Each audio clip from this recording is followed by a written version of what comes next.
So hello and thank you for taking the time out of your busy schedules to join me on this webinar today. My name is Nick Banks. I work on a small but fast growing team called Tech for Social Impact, or TSI, at Microsoft.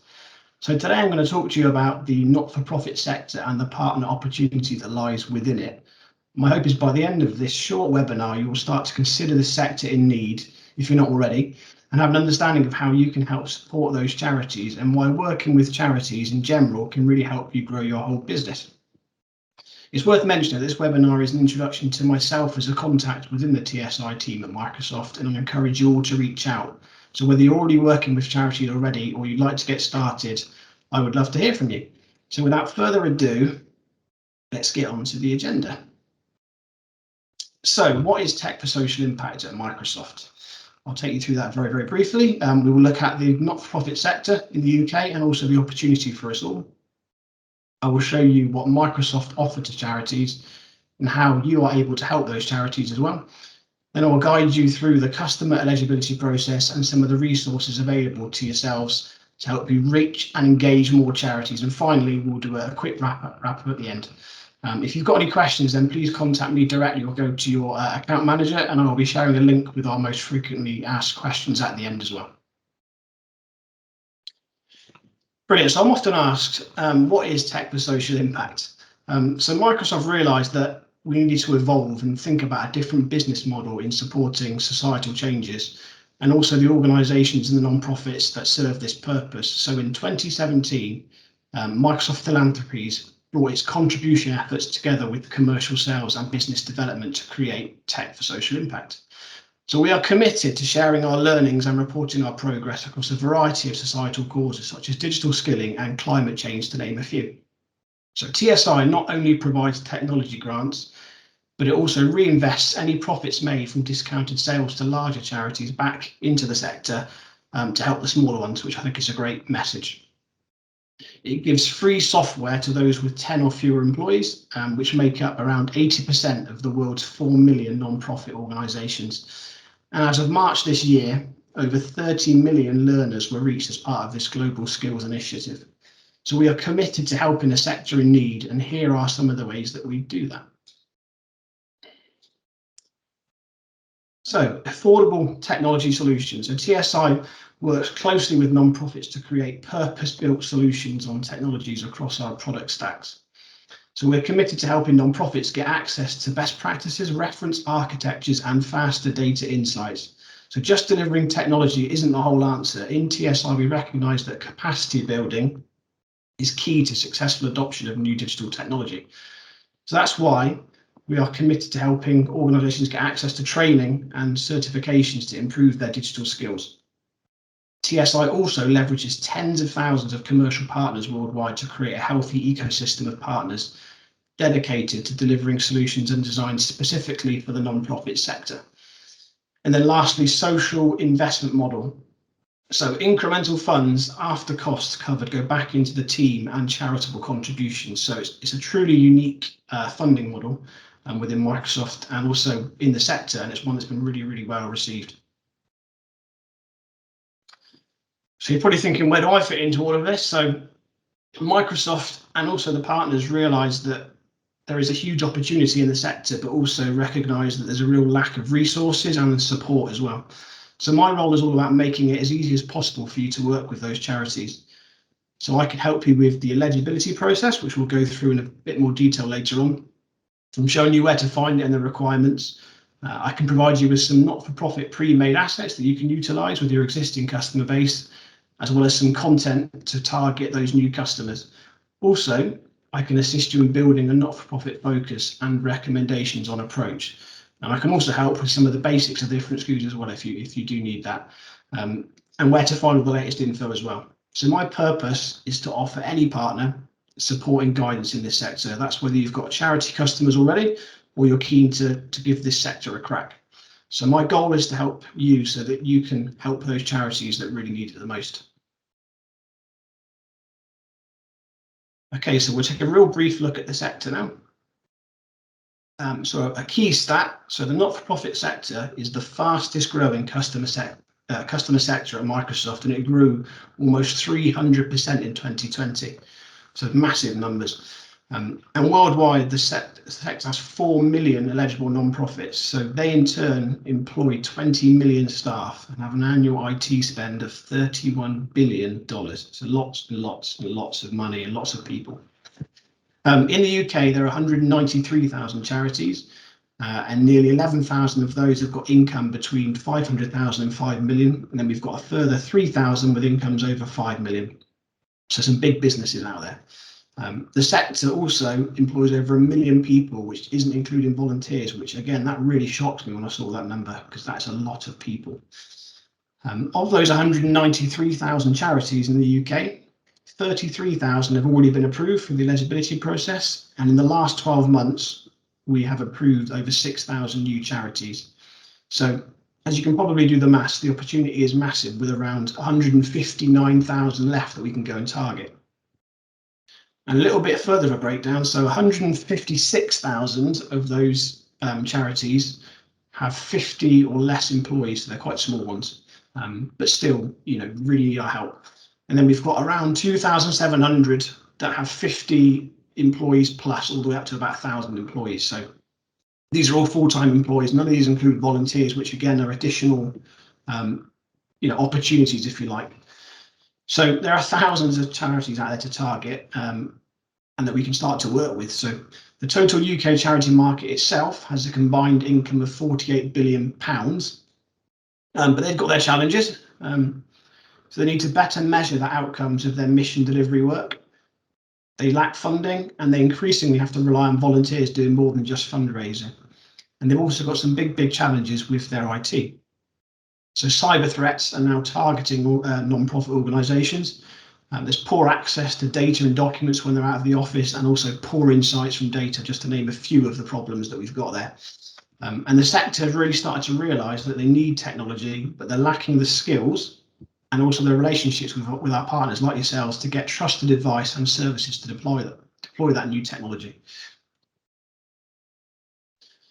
Other than the licensing, partners have many other opportunities to make more margin. So some of these opportunities are partner services. So we've got hardware, peripherals, and third-party software.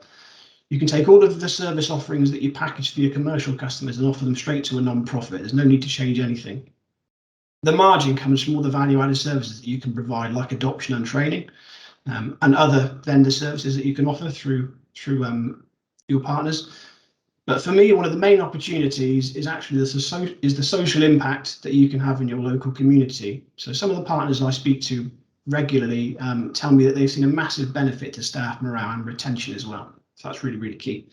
And also, one of the other big things is you can really improve your corporate social responsibility image. So think about that word of mouth and how big that is in this sector, and how that can further drive your business. And also working with some charities as well. Some of the employees and the trustees that work there, they've actually got other businesses that they run or own. So sort of think of the longer term goal and the longer term objective with these charities. And if you're working with some charities, you can reference some of that good work that you're doing, and any fundraising that you do as well will really make you stand out from your competition. So now on to what the Microsoft offer to non-profits. So all of our non-profit SKUs are technically a regular commercial SKU with a discount applied. So when a client is granted eligibility, we tag a new or their existing tenant as a non-profit tenant. So this means then that they can use both non-profit and commercial SKUs side by side. Customers can access these cloud grants and purchase some of these services via Web Direct or Microsoft Online, but our preferred route is for charities to reach out to partners like yourselves and use CSP to get the full benefit of those cloud solutions. So any partner can transact these not-for-profit SKUs in CSP. So there's no special qualification that you need. So you can get started right away. The pricing is consistent regardless of the purchasing method as well. And as I said before, you don't need any special certification to transact a non-profit license. So the only real difference is that there are discounted SKUs and grant license types, and that is it. So the key kind of shout outs here are we've got 300 Business Basic, that we give to charities, and then we've got 10 business premium as well, which you can stack. You don't have to have one or the other. And then we also have some other grants. So we have Sales Enterprise, which gives a charity 5 free licenses and then 10 Power App per plan licenses as well, which can be used to take advantage of some of our own apps as well, which I'll take you in a little bit more detail later on. On top of all these great grants, all these free products, we also offer 75% discount as well on top of all the other SKUs, including discounting dynamics as well, of up to 75%. And then last but not least, every eligible charity can also get access to $3,500 in annual Azure credits. So I've got a bit more information on that here. So again, that's a massive amount of money, and it's annual as well. So they'll get that $3,500 per year. Currently, can only be applied to a Microsoft Direct subscription, which is fine. But from February 2020, the plan is that it will be available in CSP. So this is kind of perfect timing that we're doing this. So currently, when the credit is used, the charity's subscription will convert to a pay-as-you-go offer. So this means that they'll start to pay everything above that $3,500 with the credit card that they use to set up the subscription. So as I said, from Feb next year, this will be via CSP as well, which is great news. So when that credit is used in CSP, you can then start to earn your rebates on top of all the consumption, as long as you are a silver or gold partner with the correct competency. So to put this into context, a basic 2-server environment with storage and backup could easily go $2,000 above the available credit over the course of the year. So non-profits do want that certainty, and unexpected charges and costs will discourage them from investing further. So that, and the fact that the vast majority of non-profits just don't have the skills needed to make best use of these cloud services like Azure. So really, the opportunity to help a non-profit is huge, and you can manage their direct subscription until February, as well as the CSP subscription ongoing, and you can help them make use of reserved instancing, SQL, managed instance, and annual billing to provide predictable pricing for them. And then lastly, you can optimize the environment to help them reduce any further costs. Without the partner's help, as you can probably imagine, the non-profit really would not know how to achieve any of this. That's why you are so important. And also there is a huge technology gap in the non-profit sector. And you're going to hear me say this a lot already, because it is important. And that's why we do need you to support these charities, because they often lack the technical capabilities and also the staff to implement these solutions. So you all can really help these charities in seeing the value that technology can have to digitally transform their business. You can also help them use data to be more effective in targeting customers and getting more donations, as well as secure that data and have access to documents on the go, which, as we know, is pretty key in this current climate. By helping these charities with their legacy IT, it will enable them to focus more time on their actual mission as a charity, which for me is win-win. Brilliant. So now on to the latest from the TSI team, which is called Microsoft Cloud for Nonprofit. So you may have heard something about this already. I'm going to take you through it very briefly today. So the Microsoft Cloud for Nonprofit starts with a common data model, which is designed specifically for nonprofits. So it's about defining standard data tables and attributes for some of the key solutions and programs that they would use. It's like a common language, so for nonprofit technology. So it can be used with any platform, making it easier to unify and integrate their data from siloed internal and external sources. So that's one of the main problems with charities. They've got lots of data in different places, and it's trying to unify all that data. So it launched on November 2nd, and it's all about bringing together a range of Microsoft capabilities. So we've got Microsoft 365, which covers off productivity and collaboration, such as Teams, and then you've got Azure, or Azure, Dynamics 365, Power Platform, and LinkedIn. And it provides solutions to help charities know their donors and supporters, deliver effective programming, and accelerate mission outcomes. So you can extend any of these solutions or build your own solution with the platform tools. So this wheel, as you can see on the screen there, it represents our overarching vision for Microsoft Cloud for Nonprofit. And it's not only a vision, but it's a commitment to building nonprofit relevant solutions. And it's designed to break down those silos between applications and data stores, providing a more integrated experience. So Microsoft Cloud for Non-Profit is the core of our strategy to help non-profits meet the demands of their sector, and we're honing in on these areas. So let's talk about the basics and the basic and the standard options for the Cloud for Non-Profit add-on license. So first off, there are 3 SKUs. We have Cloud for Non-Profit Basic, we have Standard Plan 1 or P1 and Plan 2 or P2.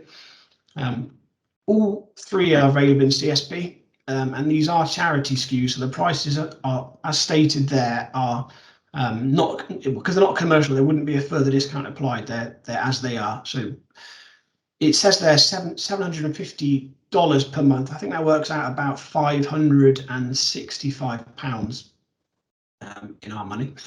And then we've got $2,000 a month, which is about, I think it's about £1,500. So those of you familiar with our non-profit solutions already may remember that we launched a program called Fundraising Engagement, and we decided to make that completely free and open on AppSource. So we were trying to drive a widespread adoption, since actually we're quite a new entrant to the space. So we want to continue with that strategy and go one step further and drive broad adoption of our volunteer solutions as well. So that is why you see those capabilities available in what's called the basic plan. So as long as the customer pays for those prerequisites, they can essentially get the Cloud for Non-Profit IP layer on top for completely, for free, which is a great message to go out with. What you will see over time is as we have more releases of the Cloud for Non-Profit, some advanced features are only going to be made available in the standard SKU, which is a paid add-on. So in this release here, customers interested in the program impact dashboard and constituent marketing journeys would need to buy the paid standard SKU that fits their organization size. So this is tenant pricing. So the customer only needs a quantity of 1. And it goes without saying that the more capabilities the nonprofit deploys, the more users that they have in their organization licensed for those capabilities. And then really the more value they're going to be able to get from that add-on SKU. So as I've said, that the £565 and the £1,500 prices themselves were decided on after considerable modelling and competitive analysis. So they're very competitive. And tenant level pricing like this is the way all industry clouds will be offered moving forward. But last but not least, our Azure is priced as meters. So I'm going to give you a couple of examples now, because again, there's lots of bullet points here, there's lots of numbers.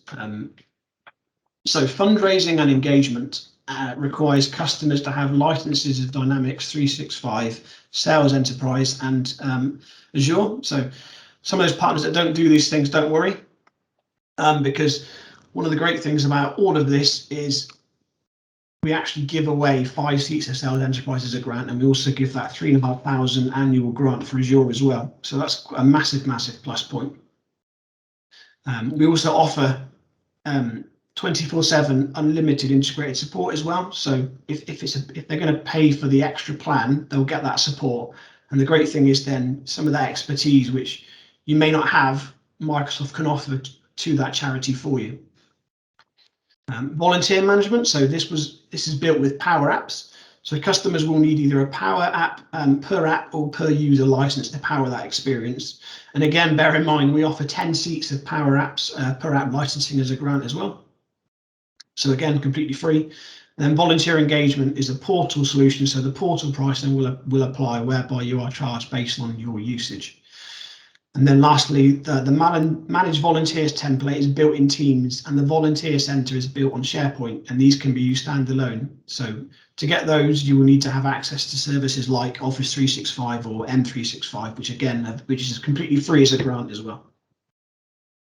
So really, in summary, what we're saying is we have our Plan 1 and Plan 2, but we also have the free plan as well, so they can get access to all of these lovely programs and apps and licenses for absolutely nothing. To help you and me, because there's a lot that goes on, there's a lot that's changing. We have loads of resources available to help you learn all about it as well, including the pricing and the prerequisites that the customer would need. This can all be found online by searching Microsoft Cloud for Nonprofit. There is also a webinar on December the 7th as well, so it will have a live Q&A and a run through, which if you really are keen to learn more about this solution, then yeah, definitely should join it. Brilliant stuff. So overarching all of our solutions, one of the key things is security, and it's kind of at the heart of everything that we do. And we've seen an incredible number of crises persist over the past year, and non-profit organisations have really been a lifeline to some of those most vulnerable communities. You know, they're really making a difference as well. So non-profits themselves are increasingly at risk, as we all are, due to cybercrime. So while this impacts all sectors and organisations, non-profits are often perceived as vulnerable because they may not have the adequate resources to safeguard the data that they need to operate. So in response to this, Microsoft is launching a security program for non-profits. This is already available. We've kind of got three pillars to this. So the first pillar of the program is account guards, so this provides threat monitoring and notification in the case of a nation state attack. Against both organizational email domains, and another kind of bonus is it will also cover your personal Microsoft email domains such as Outlook and Hotmail as well. So it's really a fantastic way to add immediate value and protection to organizations that are non-profit, regardless of how and where they're doing their work. And the offer is available at no cost as well, so it can be claimed in the non-profit hub. The second pillar is security assessments. So we are offering free security assessments to organizations to help them understand vulnerabilities in their existing infrastructure. And then they can take immediate action then so they can protect their environment. So if you are a charity and you're ready to go and you're able to action the results with appropriate budget and leadership buy-in, then get those charities signed up and go to the website and request that assessment. The third pillar is training pathways. So again, trying to build up that kind of knowledge within the sector as well. So this is not just for IT administrators, but also for end users. And it's to ensure really that the non-profits have easy access to that training as well. So this will support them longer term with their security goals and also help you sell to them as well. I've personally done the MS Learn courses as well, and they're really good. Give you really good step-by-step guides on how to use some of the tools, so well worth doing and mentioning to charities too. So our ambition is to support 10,000 organisations with these offerings in the next 5 years. So please do take time to review these offers on our website, and also make sure you talk to charities about these because they're completely free and add loads of value. Okay. So some of you may already be working with charities and be aware of this process, but I'm going to give you a quick overview of the eligibility process. So to get access to those discounts, charities must go through this process, and there's 5 criteria that need to be met. So the first is organisational eligibility. So this means that the non-profit should be registered as a charity or have local charity or non-profit tax status. It's worth mentioning, though, that this one element alone doesn't mean that a non-profit will be eligible. And then the second relates to the mission of the non-profits. So the organisations must operate on a non-for-profit basis and have a mission to benefit their local community. So we list a number of examples of ineligible organisations online. So if you want to see those organisations, then please check it out or get in contact with myself. And then the third element is user licensing. So this section looks at who is and isn't permitted to use licenses, so nice and simple. And the fourth relates to license restrictions. Simply put, non-profits cannot share their free licenses with any other organisation. This is similar for any business, though, so that's pretty standard. Lastly, the fifth element relates to non-discrimination, which you can read in more detail on the website. But it's only when all these 5 criteria are met that the non-profit will be granted that eligibility. And also don't assume that one similar charity will have the same outcomes as another charity, because it can be different. But the sign-up process itself only takes about 5 minutes. It's very quick, very easy, and typically you would get a response back within 2 to 3 business days. But we often say, or we do say, it can take up to 20 days in some cases if more information is needed, but typically it's very quick. Some watch out, so health, education, membership and housing associations are not eligible. So housing associations a couple of years back 3 years ago now, were eligible. And actually, they're eligible in a lot of countries in the world, but not in the UK. So I would suggest that the charity applies. Again, you can do this for them if you wish. So just get them to check whether they would get approved. It's really, really quick. Only takes a couple of days to get the response back. Make sure that the customer remembers the email and password that they used to apply. And after they've applied, ask them to check their emails and check their spam as well, because sometimes the validation emails can go to spam. And that's eligibility. So now on to some of the assets which Microsoft provide, which no one knows about because they're really hard to find on the partner network. So part of my role is to take you through those assets and tools, but also build out a journey to support the sector. So I'm going to briefly discuss some of these assets now. I'm not going to go into loads of detail. That's what we could then set up a further call to go into if you wish. We're going to start with some of the kind of margin opportunities. We've already covered this a little bit, but something that's new for 2022 that's just come in, which I'm going to speak to you about really, really briefly, is our product accelerator. So we call it the TSI accelerator, and it means you can additional 12%. I've got a slide in a second which will take you through that detail, but it's also worth mentioning all of our non-profit SKUs you can still earn rebates on. So you can still earn your core incentive rebates, you can still earn your customer accelerator rebates. All of those things you can still earn rebate on, as long as it's a paid for SKU. You may have seen this slide before, or maybe a bit more familiar with it. I pulled this one from the partner incentives page, so hopefully you may have seen it already. But it's worth noting that 12%, as I've said, is on top of all of these lovely rebates. So you've got your 4% modern work and securities, your base rebate. You've got your customer ads at 10%, so lots of rebates there. All of those can be stacked, as well as this 12% in green here, product accelerator for E3 and business premium. What I thought I would do was I would put this into an example for you to make it a bit more simple to understand, because it can look those sheets can look quite complicated. So a non-profit customer, 25 users of M365 business premium. Again, this is in dollars, but it costs per month $67.50. The customer gets 10 granted 365 business premium, and the remaining 15 users get that 75% discount. So this customer would have previously earned you about just over $6 in rebate per month.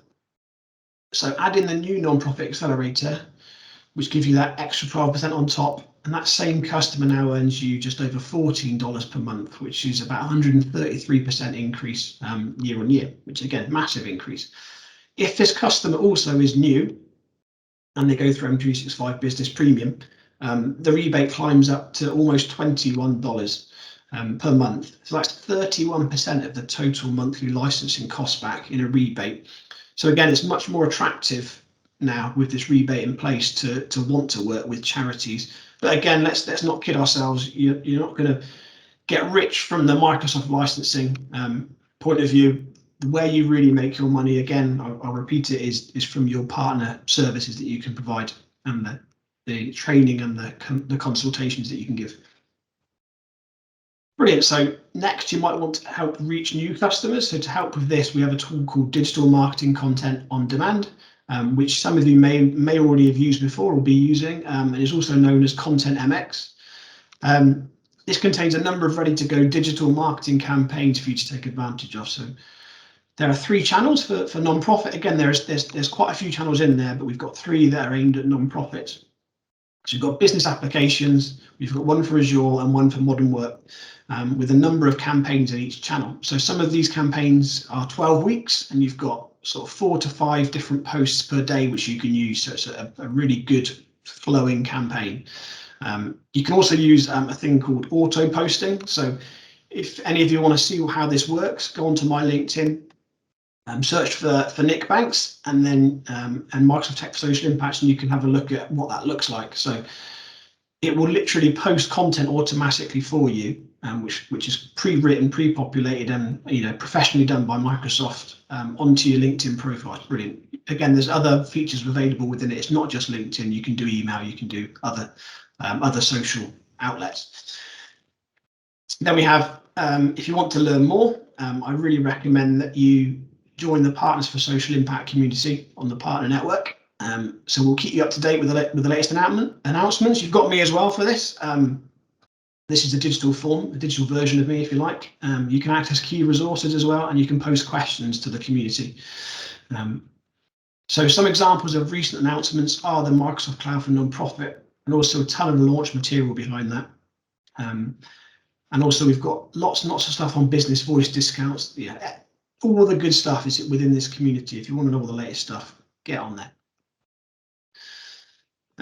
So finally from me, I want to share a couple of resources that can help you when you're in front of those customers. So we have not-for-profit specific assets to search through on the Partner Marketing Center, which you can download and use and put your own logo on and own information on. It's a really, really underutilized part of the Microsoft Partner Network. And I promise you, if you come on a call with me, I can show you some really, really cool stuff on there, which you can use to send to your customers. It's really, really good.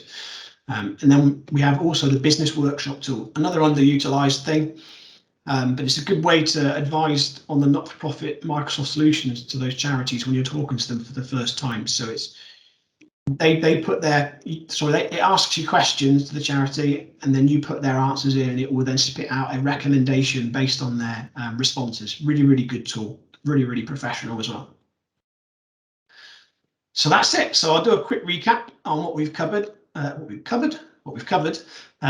So we now know what Tech for Social Impact is at Microsoft and what kind of the not-for-profit sector looks like in the UK. And let's not forget, this is the fastest growing sector in Microsoft worldwide. So there's a lot of growth, a lot of opportunity. The growth of the next few years is also going to be massive. So it's not going to slow down. We've looked at your opportunity to help make a difference to these charities and to help your local community, and also your opportunity to make extra margins as well. So like you would with any other sector, we also had a brief look at some of the tools and assets available, and I can help you navigate the Partner Centre and get access to some of those assets that we briefly looked at as well. And then I also have a slide deck with the key links in which can support you, which I'm happy to send out.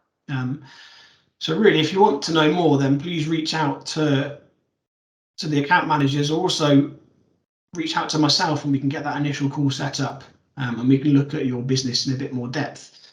And at the very, very least, you will have me as a contact for some guidance and to overcome any obstacles you may face. What I do find is I often have an initial introduction call with a partner. I may not hear much for 2 to 3 months, and then that first charity customer is kind of in the pipeline or potentially on the books. And that's when I kind of can shine then and become useful. So yeah, sometimes it may be we have an initial call and then nothing happens for 6 months. That's fine. I am here, so just please utilize me. So for the Q&A, I've copied this link here. Again, we can send this one out to you as well, which has got all the most commonly asked questions. So for anything really that's not here, then again, please go to your account manager or come to me directly. And then lastly, in the face of all these challenges, we believe that companies that can do more should, and we as Microsoft are. So it's not only the right thing to do, it's core to our mission to empower every person and every organisation on the planet to achieve more. So, which perhaps really has never been more relevant and more important than it is today. It's in times like these that our ability to stay true to our mission and corporate purpose is imperative, and we have both an enormous opportunity and responsibility to ensure that technology that we create benefits everyone on the planet, including the planet itself. And that's it. So thanks for listening. I hope you find it useful, and I will leave it there.